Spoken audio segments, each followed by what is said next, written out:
তোমরা খেলা হবে বলছো, আমরা 15 বছরে খেলার মাঠে ছিলাম, কিন্তু দুঃখ এই জায়গায় তোমরা তোমাদের শক্তিতে খেলতে আসো নাই, পুলিশের অস্ত্রের বিনিময়ে খেলছ।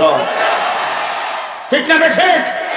আজকে পুলিশ তোমাদের সাথে আশা দেখে কত দামে কত চাও। হ্যাঁ মুসলমান, 15 বছর এদেশে অনেকে নির্যাতিত হয়েছে, বিএনপি নির্যাতিত হয়েছে, জামাত নির্যাতিত হয়েছে, তাদের অনেককে ফাঁসির কাস্টে ঝোলানো হয়েছে, তাদের অনেককে শুলিতে চড়ানো হয়েছে, তাদেরকে ক্রস ফায়ার দেওয়া হয়েছে, হাজার হাজার মামলা তাদের বিরুদ্ধে দেওয়া হয়েছে, লক্ষ লক্ষ আসামি ছিল, বাড়ি ঘরে ঘুমাতে পারে নাই, অনেক নির্যাতন আপনারা ভোগ করেছেন। আপনাদের নির্যাতনে আমরা দুঃখিত, আসি আপনাদের সাথে। তবে বুকে হাত রেখে বলতে চাই, আপনাদের 15 বছরের নির্যাতন একত্রিত করলে আমার নির্যাতনের সমান হবে না। রক্ত আমরা দিয়েছি, আজকে আমাদের রক্তের উপরে দাঁড়ায় অন্তর্বর্তীকালীন সরকার।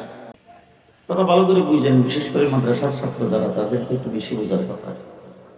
লামা আতাইতুকুম মিন কিতাবি ওয়া হিকমা, তোমাদেরকে দেওয়া হবে মিন কিতাবি ওয়া মিন হিকমা, কিতাব থেকে কিছু, হিকমত থেকে কিছু। আদম তোমাকে দেওয়া হবে কিছু, শীষ তোমাকে দেওয়া হবে কিছু, নূহ তোমাকে দেওয়া হবে কিছু, ইব্রাহিম তোমাকে দেওয়া হবে কিছু কিছু, সবাইকে দেওয়া হবে। মুহাম্মদ রাসূলুল্লাহ সাল্লাল্লাহু আলাইহি ওয়াসাল্লামের পালা যখন আসছে, আল্লাহ বলেন ইন্না আতাইনাকা, ও আমার হাবিব আপনাকে আল কাউসার, অপরন্ত নিয়ামতের ভান্ডার, খাইরে কাসির, খাইরে কাসির, আপনাকে দেওয়া হবে এলেমের ভান্ডার। কেমন ভান্ডার? উতীতু উলুমাল আউয়ালিন ওয়াল আখিরিন, আউয়াল এবং আখিরের সমস্ত এলেম আপনার সিনার ভিতরে ঢুকিয়ে দেওয়া হবে। আপনাকে দেওয়া হবে সাহাবায়ে কেরামের বিরাট জামাত। কেমন জামাত? অতীতে নবী দুনিয়াতে আসছে, নূহ আলাইহিস সালাম পৃথিবীতে আগমন করেছেন, 950 বছর নবুয়ত করছে। কয় বছর? 950 বছর। উম্মতের সংখ্যা মাত্র 80 জন। কয়জন? 80 জন। আর আমার নবুয়তি জিন্দেগি 23 বছর। কয় বছর? উম্মতের সংখ্যা রাসূলের জীবদ্দশায় 1,24,000। এখন সুবহানাল্লাহ বলা লাগবে না, রাত্রে খাওয়ার পরে কইেন। 23 বছরে উম্মতের সংখ্যা 1,24,000। আর 950 বছরে যে, এবার আসেন কিভাবে ডেভেলপ। হুজুর আকরাম সাল্লাল্লাহু আলাইহি ওয়াসাল্লাম 13 বছর পর্যন্ত মক্কাতে শুধু নির্যাতিত হয়েছেন, তাইফের জমিনে মার খেয়েছে। হুজুর হেরাম শরীফে সেজদায় গেছে, উটের নাড়ি বুড়ি এনে রাসূলের গাড়ির উপর রেখে দেওয়া হয়েছে। রাস্তা দিয়ে হাঁটতে গেছে, রাস্তার পায়ের নিচে কাটা বিছানো হয়েছে। হুজুর রাস্তা দিয়ে হাঁটতেছে, মাথার মধ্যে এনে ময়লাগুলি ঢেলে দেওয়া হয়েছে। হুজুর রাস্তা দিয়ে হাঁটতে গেছে, ওই জায়গার মধ্যে যুবকরা এসে পাথর মারছে। রাসূলুল্লাহ সাল্লাল্লাহু আলাইহি ওয়াসাল্লাম রাস্তা দিয়ে হাঁটতেছে, ওখানে রাসূলকে গালিগালাজ করেছেন। হুজুর একদম কোরআন তেলাওয়াত করতেছে, হুজুরের কাছে এসে সরগোল করতে শুরু করে দিয়েছেন। শেষ পর্যন্ত রাসূলকে দাঁড়ে আরকামে নজরবন্দি করে রাখা হয়েছে। সাহাবে আবু তালেবের ভিতরে রাসূলকে বন্দি করে রাখা হয়েছে। কেউ রাসূলের কাছে যাইতে পারবে না, সাক্ষাৎ করতে পারবে না। 13টা বছর তো এইভাবে চলছে। হুজুর হিজরত করে মদিনায় গেছেন। সেখানে যাওয়ার পরে যেদিন প্রথম বৎসরে আবু জাহেল মদিনায় আক্রমণ করার জন্য গেছে, রাসূলকে মদিনাতেও শান্তিতে থাকতে দেবে না, আল্লাহ পাকের হুকুমে রাসূল মোকাবেলা করতে গেছে। সেখানে উম্মতের সংখ্যা 313। কয়জন? সুবহানাল্লাহ এখন কইেন না, আরে বাবা আস্তে কইেন, মানুষ যেন না শুনে। উম্মতের সংখ্যা কত? 313। নূহ আলাইহিস সালামের 950 বছরে যে প্রথম বছরে 313, দ্বিতীয় বছর উহুদের লড়াই, সেখানে রাসূল অংশগ্রহণ করেছেন। উম্মতের সংখ্যা 750। ষষ্ঠ হিজরিতে হুজুর আকরাম সাল্লাল্লাহু আলাইহি ওয়াসাল্লাম উমরা করতে যাইতেছিলেন, হুদায়বিয়া নামক জায়গায় রাসূলকে বাধা দেওয়া হয়েছে।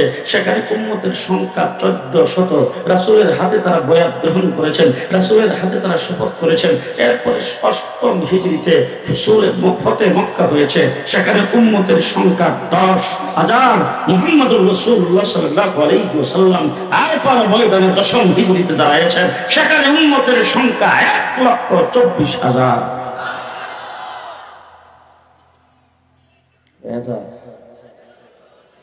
কয় বছর? 10 বছরে কত?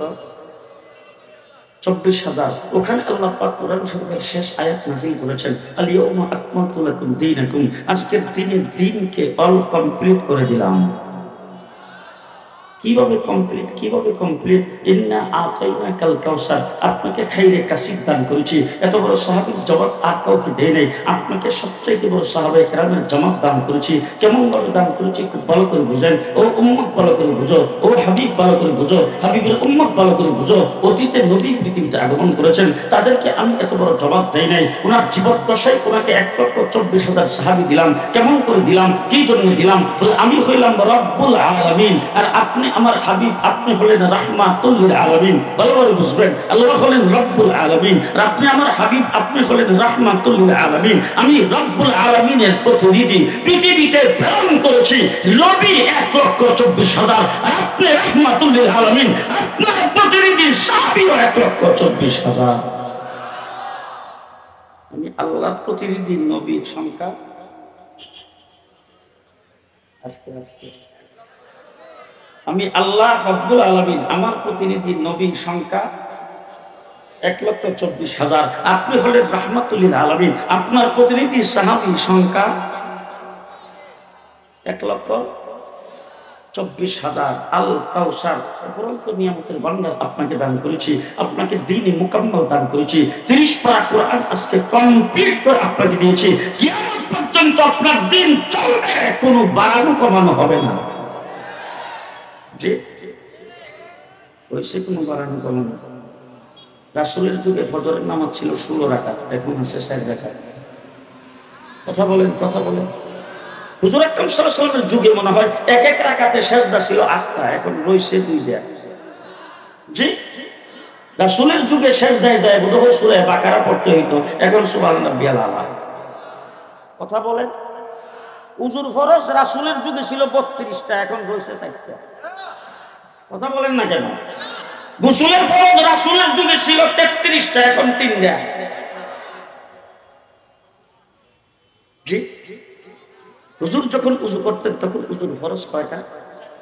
সাহাবায়ে কেরাম উযু করছেন, উযুর ফরজ কয়টা? ইমাম আবু হানিফার যুগে উযু করছেন, উযুর ফরজ কয়টা? ইমাম বুখারীর যুগে উযু করছেন, উযুর ফরজ কয়টা? হ্যাঁ মুসলমান, 1450 বছর দিন কমপ্লিট, যেইভাবে আল্লাহ পাক দিয়েছে সেইভাবেই আছে। ঠিক কিনা? আল কাউসার সাহাবায়ে কেরামের বিরাট জামাত দান করেছে। নবী মুহাম্মদ রাসূলুল্লাহ সাল্লাল্লাহু আলাইহি ওয়াসাল্লাম আল কাউসার সবচেয়ে বেশি মুজিজা আপনাকে দিয়েছেন। যত নবী পৃথিবীতে আগমন করেছেন আদম থেকে ঈসা পর্যন্ত, প্রত্যেক নবীর ইতিহাস তালাশ করে দেখেন, আল্লাহ পাক তাদেরকে মুজিজা দিয়েছেন। কাউকে 1টা, কাউকে 2টা, কাউকে 3টা, কাউকে 5টা, কাউকে 7টা। আমার নবী মুহাম্মদ রাসূলুল্লাহ সাল্লাল্লাহু আলাইহি ওয়াসাল্লামের পালা যখন আসছে, আল্লাহ বলেন আপনার 3.5 হাত বডি পুরাটা মুজিজা। আস্তে আস্তে সুবহানাল্লাহ, আস্তে আস্তে। আপনার 3.5 হাত বডি পুরাটা মুজিজা। বলে কেমন মুজিজা? বলে আপনার মুখ থেকে তুতু বের হবে, তুতুটা মেশকে আম্বর চাইতে বেশি সুগন্ধি। আপনার মুখ থেকে তুতু বের হবে, তুতু কোনো জখমের মধ্যে লাগবে, জখম ভালো হয়ে যাবে। তুতু কোনো রোগীর শরীরে লাগবে, রোগ ভালো হয়ে যাবে। তুতু পানিতে মারবেন, পানি মোটা হয়ে যাবে। মুহাম্মদুর রাসূলুল্লাহ সাল্লাল্লাহু আলাইহি ওয়াসাল্লাম আপনাকে অসংখ্য মুজিজা দান করেছি। 3.5 হাত বডি পুরাটাই মুজিজা। আপনার শরীর থেকে গাম বের হবে, গামটা মেশকে আম্বরের চাইতে বেশি সুগন্ধি হবে। মুহাম্মদুর রাসূলুল্লাহ সাল্লাল্লাহু আলাইহি ওয়াসাল্লাম আল কাউসার আপনাকে মুজিজা সবচেয়ে বেশি দিয়েছি। বলে কেমন দিয়েছি? বলে আপনি আঙ্গুল লাগা দিবেন, আকাশের চন্দ্র 2 টুকরো হয়ে যাবে। আপনি মসজিদের নববীতে বৈশা হাত আল্লাহর দরবারে উঠাইবেন, হাতটা মুখে মুছবার আগে মদিনাতে বৃষ্টি নাযিল করে দেওয়া হবে। আপনি আঙ্গুল দিয়ে গাছকে ইশারা করবেন, গাছ আপনার সামনে এসে কালিমা পড়তে থাকবে। মুহাম্মদুর রাসূলুল্লাহ সাল্লাল্লাহু আলাইহি ওয়াসাল্লাম আপনি 3 জনের খাবারের মধ্যে হাত রাখবেন, 1400 খাইয়াও শেষ করতে পারবেন না। 3.5 হাত বডি মাথার থেকে পায়ের পাতা পর্যন্ত মুজিজা। আপনি উঠবেন, দাঁড়াইবেন মুজিজা, আপনি বসবেন মুজিজা, আপনি শোইবেন মুজিজা, আপনি কথা বলবেন মুজিজা, আপনি আঙ্গুল হেলানি দিবেন মুজিজা, আপনি হাঁটবেন মুজিজা, আপনি ঘুমাইবেন মুজিজা, আপনি চক্ষু বন্ধ করবেন মুজিজা, আপনি চোখ দিয়ে চাইবেন মুজিজা, আপনার ঠোঁট লড়বে মুজিজা, আপনার জিহ্বা লড়বে মুজিজা, আপনার 3.5 হাত বডি পুরোটাই মুজিজা। মুহাম্মদুর রাসূলুল্লাহ সাল্লাল্লাহু আলাইহি ওয়াসাল্লাম ইস্তেনজা করতে গেছে। আমাদের আয়েশা সিদ্দিকা ইস্তেঞ্জার জায়গাটা দেখার জন্য গেছে, হুজুর কেমনে বসছেন, কেমনে কি মাসলাটা যাই না পরবর্তী উম্মতের কাছে পৌঁছাইবার জন্য যাইয়া দেখে রাসূল যে বসছেন পায়ের দাগ ঠিকই দেখা যায়, মধ্যখানে কোনো মলমূত্র কিছুই নাই, কিন্তু মধ্যের জায়গাটা থেকে মিশকে আম্বরের চাইতে বেশি সুগন্ধি বের হইতেছে। মুহাম্মদ সাল্লাল্লাহু আলাইহি ওয়াসাল্লাম ঘুমাইছেন, ঘুম থেকে উঠে মসজিদের নবীতে গেছে, জায়গা রাসূল সাল্লাল্লাহু আলাইহি ওয়াসাল্লাম ইমামতি জায়গায় খাইছে, রাসূল দিক থেকে একামত হইছে, হুজুর জামাতের সাথে ইমামতি করে নামাজ পড়াইছেন। তারপরে যখন রুমে আসছেন তখন হুজুর আম্মাজান আয়েশা সিদ্দিকা রাদিয়াল্লাহু তাআলা আনহা হুজুরকে জিজ্ঞেস করতেছে, হুজুর আপনি কি ঘুমের থেকে ওঠার পরে কিংবা ঘুমের ভিতরে থাকতে জিবরাইলের সঙ্গে সাক্ষাৎ হয়েছে? ওই নবী বলেন, না এই মুহূর্তে জিবরাইল আসে না। তুমি কেন জিজ্ঞেস করতেছো জিবরাইলের সাথে সাক্ষাৎ হয়েছে কিনা? আম্মাজান আয়েশা সিদ্দিকা বলে, আপনার কাছ থেকে আমরা মাসলা শিক্ষা করছি, ঘুমাইলে উজু ভাঙ্গা যায়, কিন্তু আপনি আমার ঘরে ঘুমাইছেন, ঘুম থেকে যাই উজু না করিয়া নামাজ পড়ে আসছেন, তাই আপনার উজু যে ভাঙ্গে নাই, নিশ্চয়ই জিবরাইল আমিন আয়েশা হয়তো মশলাটাকে পাল্টাই দিছে, না হইলে আপনি যে আমার ঘরে ঘুমাইছিলেন এটা বোধহয় ভুলে গেছেন। আল্লাহ নবী বলে, ভুলিও নাই, জিবরাইলও আসে নাই, তোরা একটা মশলা ভালো করে শুনে রাখো, উম্মত যখন ঘুমায় তখন তাদের ঘুমে উজু ভাঙ্গে, নবী ঘুমাইলে ঘুমে উজু ভাঙ্গে না। কি কারণ? বলে নবী যখন ঘুমায় তখন তার চোখ ঘুমায়, অন্তর ঘুমায় না। নবী যখন ঘুমায় চোখ ঘুমায়, অন্তর ঘুমায় না। আর তোমরা যখন ঘুমাও তোমাদের অন্তরও ঘুমায়, চোখও ঘুমায়। আপনাদের মুফতি কামাল সাহেব যখন ঘুমায় তখন ওনার মুফতিগিরি জাগনা থাকে, তো আস্তে কথা। মুহাদ্দিস ঘুমাইলে তার মুহাদ্দিসিও ঘুমায়, ইমাম সাহেব ঘুমাইলে তার ইমামতিও ঘুমায়, খতিব ঘুমাইলে তার খতিবগিরিও ঘুমায়, পীর ঘুমাইলে তার পীরগিরিও ঘুমায়। চেয়ারম্যান ঘুমাইলে কি চেয়ারম্যানই জাগ না থাকে? চেয়ারম্যান ঘুমাইলে তার চেয়ারম্যানও ঘুমায়, মেম্বার ঘুমাইলে তার মেম্বারও ঘুমায়, প্রেসিডেন্ট ঘুমাইলে তার প্রেসিডেন্টগিরিও ঘুমায়, বিচারপতি ঘুমাইলে তার বিচারপতিগিরিও ঘুমায়। নবী যখন ঘুমায় নবীর চোখ ঘুমায়, নবুয়ত ঘুমায় না। ঠিক কিনা বলে? ইন্না আতাইনাকা আল কাউসার। মুহাম্মদ রাসূলুল্লাহ সাল্লাল্লাহু আলাইহি ওয়াসাল্লামকে আল্লাহ বলেন, ও হাবিব, আতাইনাকা, আপনাকে আপনাকে আপনাকে কাকে? আপনাকে। এখন আমি জিজ্ঞেস করতে চাই, বাংলা ভাষায় আপনি আপনি শব্দটা কোন জায়গায় ব্যবহার হয়? একজন মানুষ, এখন মাওলানা কামাল সাহেব, উনি আমাদের একজন সম্মানিত ব্যক্তি, মাহমুদিয়ার মুহতামিম, ওনাকে যদি আমি সামনে বসাও, ওনাকে যদি সামনাসামনি সম্বোধন করি, তখন ওনাকে কি বলে সম্বোধন করব? মুফতি সাহেব আপনি। এখন উনি মাদ্রাসায়, আমি স্টেজে, এখানে আপনি বলবো না উনি?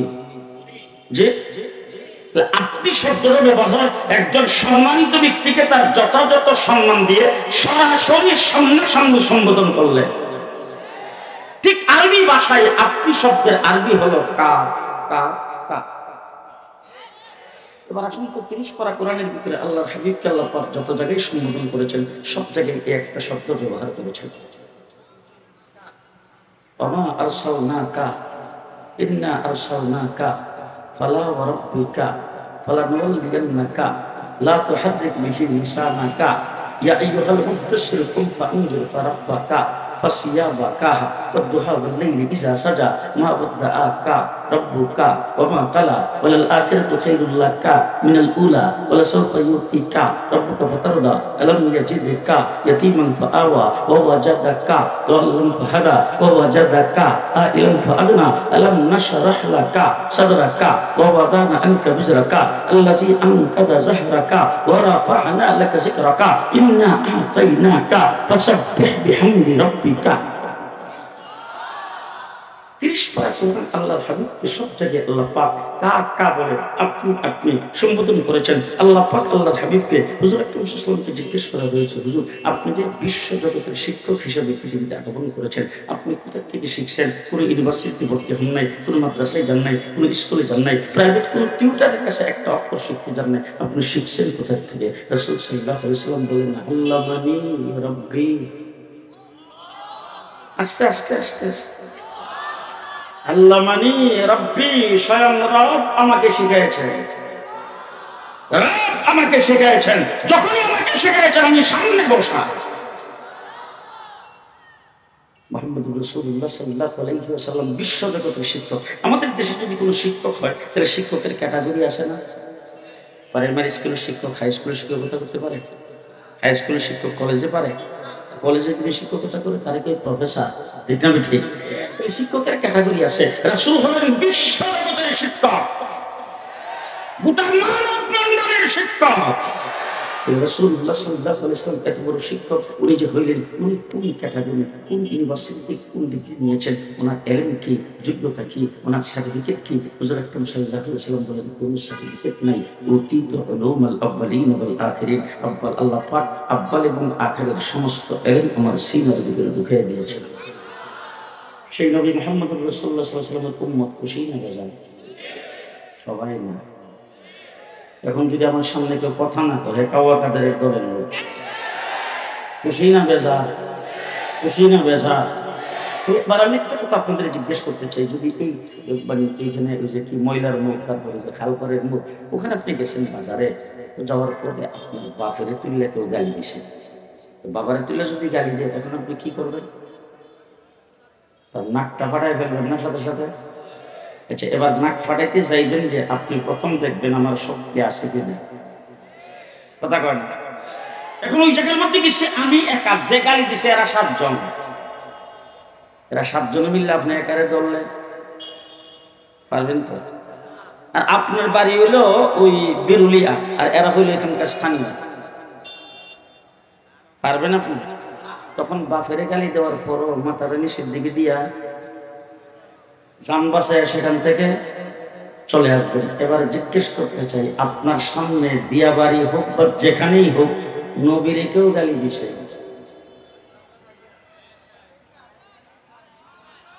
কথা ভালো করে বুঝা শুনা করে, নবীরে কেউ গালি দিছে। এখন কি আপনি দেখবেন যে হ্যাঁ কুদ্দুর শক্তি আছে না না আছে? এটা দেখার টাইম আছে আপনার, যে আপনার জান তাকুকার জাত তারপরে যা সেরে ফেলতে হবে। ঠিক না বেঠে? নবী আল্লাহ বিল মুমিনিনা ওয়া মিন আনফুসিহিম। আল্লাহ পাক কোরআন শরীফের ভিতর বলেছেন মুমিনের কাছে নবী হলো উত্তম তার নফস থেকে, তার জীবনের চাইতে। ঠিক না? নারায়ে তাকবীর, বিশ্বনবীর ফরমান, সুলতানের মুসলমান, নারায়ে তাকবীর। মুসলমান, শেষ কথা আমি আপনাদের সামনে বলতে চাই, আবু জাহেল রাসূলের শত্রু, আবু লাহাব রাসূলের শত্রু, রাসূলকে গালি দিছে কিনা? রাসূলকে গালি দিছে। উলামায়ে কেরাম, মুহাদ্দিসিনে কেরাম এখানে আছে, তাদেরকে জিজ্ঞেস করে দেখেন, রাসূলকে বলছে মজনুন, পাগল, হুজুরকে বলছে জাদুগীর, সাহেব। আমার ক্ষুদ্র জ্ঞানে আমি যত সামান্য যতটুকু এলেম শিক্ষা করেছি, এই দুইটা শব্দের বাইরে কোনো শব্দ কোথাও পাইনি। মুফতি সাহেব আপনার পায়ে থাকলে বলেন। হুজুরকে বলছে মজনুন, হুজুরকে বলছে সাহেব। আবু জাহেল, আবু লাহাব, মক্কার কাফের মুশরিকরা কিন্তু হুজুরকে কোনোদিন এপ্রিজিং করছে, হুজুরের চরিত্রের উপরে কোনোদিন আঘাত করে নাই, হুজুর মৃত্যু কোনোদিন বলতে পারে নাই, রাসূল সাল্লাল্লাহু আলাইহি ওয়াসাল্লামকে ওই চরিত্রহীন কোনো ভাষায় গালি দিতে পারে নাই। আমার বাংলাদেশে রাসূলকে এমন কোনো শব্দ নাই যেটা দিয়ে গালি দেয় নাই। ও মুসলমানেরা, ব্লগের মাধ্যমে, ফেসবুকের মাধ্যমে, বক্তৃতার মাধ্যমে, টকশোর মাধ্যমে বিভিন্ন জায়গায় রাসূলকে যখন গালিগালাজ শুরু করে দিয়েছে, আমরা শাপলা চত্বরে গিয়েছিলাম আল্লাহর নবীর ইজ্জত রক্ষার জন্য। সবাই কয় না? আমরা শাপলা চত্বরে গিয়েছিলাম কিসের জন্য? একমাত্র আল্লাহর নবীর ইজ্জত রক্ষার জন্য আমরা শাপলা চত্বরে গিয়েছিলাম। ও মুসলমান, সেই শাপলা চত্বরে 1,54,000 গুলি মেরে আমাদেরকে যারা হত্যা করেছে, নবীর শত্রু, দিনের শত্রু, বাংলাদেশের শত্রু। নারায়ে তাকবীর, নারায়ে তাকবীর। ইসলামের শত্রুরা মস্তিষ্কের ইসলামে কথা কথাই বক্তৃতায় বলতো খেলা হবে। আমরা কিন্তু 15 বছর খেলার মাঠে ছিলাম। এবার আমাকে আপনারা চিনছেন কিনা জানি না, আমি জেলে ছিলাম 2 বছর, 1.5 মাস ছিলাম রিমান্ডে। জেলে যাওয়ার আগে যেই গলায়, যেই ভাষায়, যে আওয়াজে কথা বলছি, জেল থেকে বের হওয়ার বোধ হয় অর্ধেক কমছে। তোমরা খেলা হবে বলছো, আমরা 15 বছরে খেলার মাঠে ছিলাম, কিন্তু দুঃখ এই জায়গায় তোমরা তোমাদের শক্তিতে খেলতে আসো নাই, পুলিশের অস্ত্রের বিনিময়ে খেলছ। ঠিক না বেঠে? আজকে পুলিশ তোমাদের সাথে আসা দেখে কত দামে কত চাও। মুসলমান, 15 বছর এদেশে অনেকে নির্যাতিত হয়েছে, বিএনপি নির্যাতিত হয়েছে, জামাত নির্যাতিত হয়েছে, তাদের অনেককে ফাঁসির কাস্টে ঝোলানো হয়েছে, তাদের অনেককে শুলিতে চড়ানো হয়েছে, তাদেরকে ক্রস ফায়ার দেওয়া হয়েছে, হাজার হাজার মামলা তাদের বিরুদ্ধে দেওয়া হয়েছে, লক্ষ লক্ষ আসামি ছিল, বাড়ি ঘরে ঘুমাতে পারে নাই, অনেক নির্যাতন আপনারা ভোগ করেছেন। আপনাদের নির্যাতনে আমরা দুঃখিত, আসি আপনাদের সাথে। তবে বুকে হাত রেখে বলতে চাই, আপনাদের 15 বছরের নির্যাতন একত্রিত করলে আমাদের নির্যাতনের সমান হবে না। রক্ত আমরা দিয়েছি, আজকে আমাদের রক্তের উপরে দাঁড়ায় অন্তর্বর্তীকালীন সরকার। এখন যারা কথা কেন এরা যেন কোন দলের আল্লাহ জানে। আমাদের রক্তের উপরে দাঁড়ায় অন্তর্বর্তীকালীন সরকার।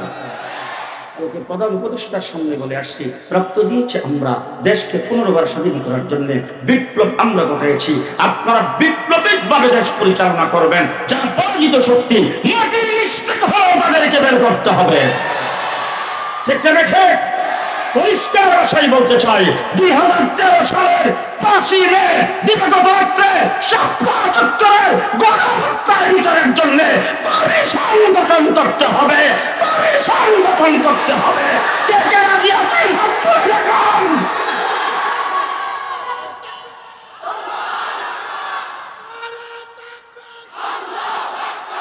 মুসলমান, কথা শেষ।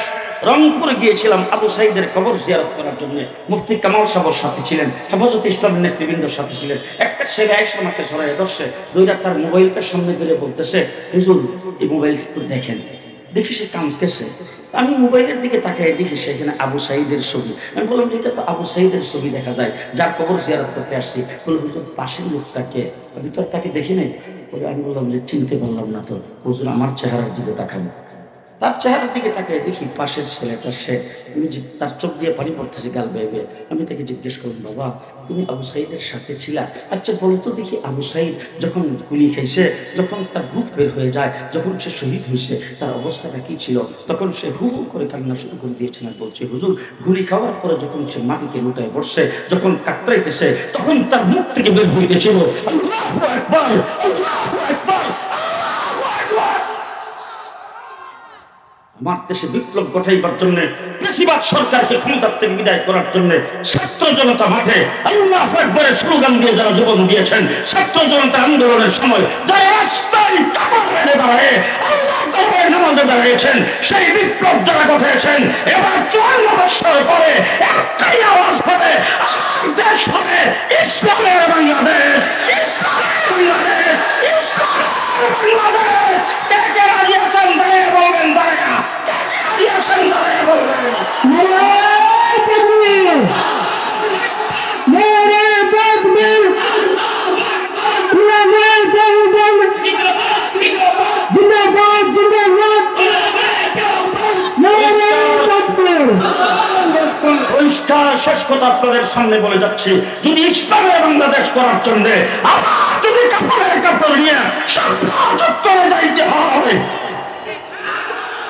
প্রস্তুত আছেন? তাহলে পরিষ্কার ঘোষণা করে গেলাম, এবারে সংগ্রাম ইসলাম প্রতিষ্ঠার সংগ্রাম। নাসরুন মিনাল্লাহ, ফাতহুন কারীব, আবাশশিরিল মুমিনিন। আসসালামু আলাইকুম।